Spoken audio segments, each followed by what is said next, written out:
everyone, welcome to Zuli Explores It All.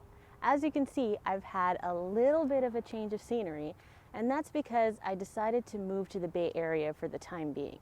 Don't worry, I know it's a pandemic, which means that I drove here, which is what this video is going to be about, and I'm staying by myself.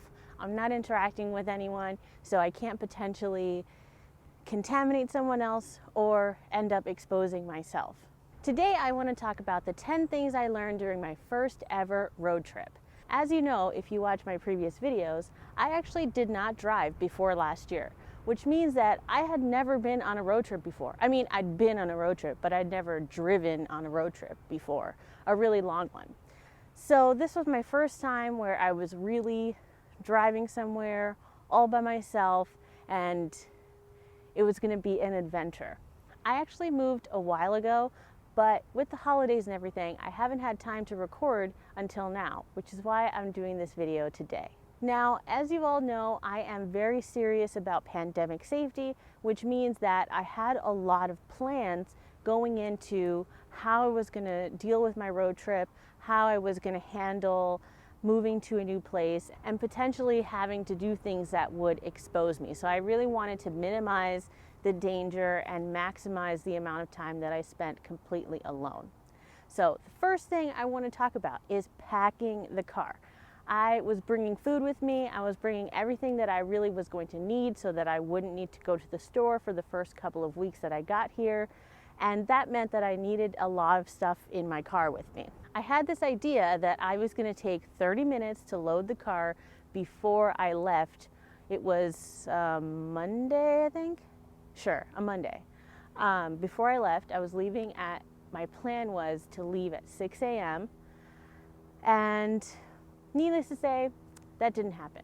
So the first thing I learned was it takes a lot longer to pack your car than you think it will. I thought it would take me around 30 minutes. It didn't.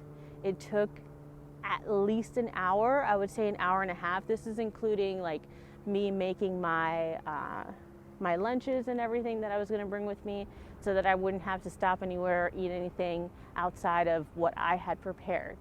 But either way, I learned my lesson. Next time I will pack the car the night before, or at least plan to leave an hour and a half after my initial time. The next thing I learned was that you will probably have to stop to pee if your trip is going to take more than 5 hours. Originally, my plan was to go to the bathroom before I left and then to hold it and not drink anything until I got to Oakland, which is where I'm staying. That didn't work out the way I planned. I was able to make it, 7, 8, 9, 10, 11, 12, 1, 2. I was able to make it a while. 7, 8 hours without going to the bathroom. However, by the time I got to the rest stop that I stopped at, I was still at least 3 hours away, and I just could not hold it any longer. So the good thing was that the rest stops here actually have open air bathrooms, so they're not like open to the sky, but they are open at both ends, so there's no doors or anything, and there's a lot of airflow through there. So I figured that if I am taking calculated risk, then going to an open air bathroom like that is going to be better than, say, going to a porta potty or something like that. Okay? So just be aware that you probably won't be able to hold it as long as you think you're going to be able to hold it. And or if your road trip ends up taking longer than you expected, which mine did, you need to have a plan for how you're going to go to the bathroom. Next thing, let's talk about dead bugs. Now, I could never have anticipated just how many giant dead bugs there would end up on my windshield. I mean, by the time that I got here, my car needed a wash because I could barely see through the front and back windshields. Now, like I said, I haven't really driven for that long. This trip took about, I got here at 6 and I left at 7. So it took 11 hours. And I was driving that entire time, and I didn't realize that many bugs just like committed suicide against your windshield every time that you drive. So That might not be a problem where you are, but it was definitely an issue for me. And it was just something that I didn't expect. I think that in the future, I'm going to be a little bit more conscious of how dirty my car is going to be by the time I get to where I'm going, because by the time that I got here, I didn't expect it to be that dirty, and then I didn't have a plan for how I was going to clean it, which ended up being a problem. I mean, I figured it out. I Googled a place where I can get my car cleaned. But since I didn't want to actually interact with anyone or go out anywhere, it became an issue when I didn't know where I could find like an automated car wash where I really didn't have to interact with anyone. Okay, number 4, I actually didn't learn, but I kind of just anticipated that I would need to do this, and my car was already up for it anyway, so it actually worked out in my favor. But one thing that you should always do before you go on a road trip is get your car serviced. Now, you want to know if there are any potential issues with your car, and you don't want to find out when you're in another state or on the highway somewhere in the middle of nowhere. So it's better to get it serviced beforehand so that you can have a safe and successful road trip. My car gets serviced every 6 months, and the last servicing was in May, which means that I was already up for the November servicing. And so I made the appointment for the Friday before I was going to leave, and I ended up getting everything green lit so that I could go on my road trip. I also told the service person that I would be going on a road trip, so anything that she thought I should be making sure of or getting extra, I actually ended up paying for a new filter and to get my tires rotated. That should happen every year anyway, but in general, it's just good to have your car be in good condition before you go on a road trip to a place that you're not super familiar with. Because even though I had actually been to the Bay Area before, I haven't really lived here before, and I certainly hadn't been here during the pandemic. So I was really familiar with like touristy spots, which I won't be visiting. I mean, I guess this is a touristy spot, but I'm not like in a museum or anything. But I wasn't familiar with like everyday things that you would need. So like a mechanic or a Costco or gas or stuff like that. So having my car serviced beforehand was really useful because that was like one worry that wasn't on my mind. That brings me into my next point, which is you should always know when and where you're going to get gas. Now, my car is kind of great because it tells you the number of miles you have left in your tank. So like if I drive 300 miles or something, I know exactly how many miles I'll have left in gas. It's not exact. I shouldn't say exactly. It's not exact, but it's an approximation. So I knew that my car on one fill up can go around 500 miles, and the trip was going to be about 600 miles. So I knew I would have to fill up my car at least once, maybe more depending on how the highway mileage went during the trip. And that's just because I don't like going under like 100 miles on my gas gauge. I'm kind of paranoid about that, so I always try to make sure that my car is as filled up as possible. So I knew that I wanted to stop and get gas before I left, and the best price for gas for me is at Costco. So I drove down to the southern edge of Vegas, where I was going to have to pass by anyway in order to get here, and I got gas at Costco. It was $1.94. Then I made a plan for another gas stop. So the great thing, the really, really cool thing about Google Maps is that it allows you to search for specific things along your route and basically find what you're looking to stop at, right? So I wanted to find another Costco so that I could get my cheap gas again, because like most gas stations are more expensive than Costco gas. So I searched along the route and I found a Costco at Bakersfield where I could stop for gas. So that I added that as a stop to my navigation, and then all I had to do was follow it. So I get my gas in Vegas, I go on my way, and then by the time I get to Bakersfield, I'm maybe 250 miles down from the original, so I didn't have to fill up the car completely, but I wanted to fill it up to the max for the rest of my trip. So I filled up again in Bakersfield, and then I continued on my way. And by the time I got to Oakland, I still had plenty of gas in the car. I mean, not as much as I would have expected, because I ended up running through more gas than I anticipated, but I had plenty of gas to get where I was going and to go somewhere else to get more gas if I needed to. I'm just paranoid about gas. I never want to run out of gas. Once I got here, I had like 175 miles left on my gas gauge, and I decided that I would fill up again. So I went to another Costco that was closer and filled up. One thing that I did notice is that there is a huge discrepancy in gas prices from one place to another. I paid $1.94 per gallon in Vegas, and then I paid $2.54-ish per gallon in Bakersfield. And then when I went to fill up again in Oakland, or it wasn't in Oakland, but in this area, I ended up paying like $2.94 per gallon. It was insane. I was like, how is this possible? An extra whole dollar per gallon. Thankfully, I have a hybrid, so filling up my car doesn't actually cost that much. I still only spent like 22 bucks to fill up. So that was great.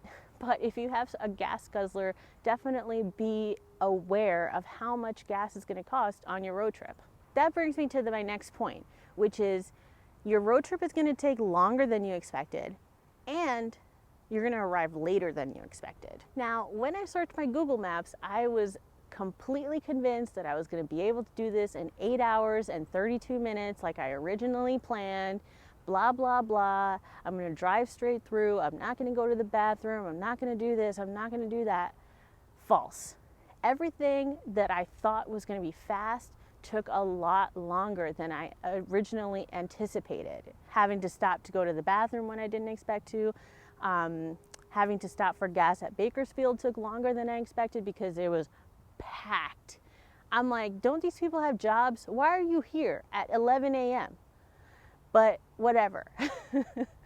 I mean, I was there at 11 a.m. So getting gas, stopping for the bathroom, stopping to eat, I ended up having to stop a little bit to do some work. All of these things took up time. And I ended up arriving significantly later than I anticipated. So I thought I was going to arrive at 3-ish, and I didn't arrive until 6. It's really important to manage your expectations in terms of how long your road trip is going to take and how long you're going to end up being on the road. Which leads me into my next point, which is driving for long periods freaking hurts. It hurts so bad. It hurt me like right here, like this collarbone, doing this for 8 hours. I drive very by the book, I should say.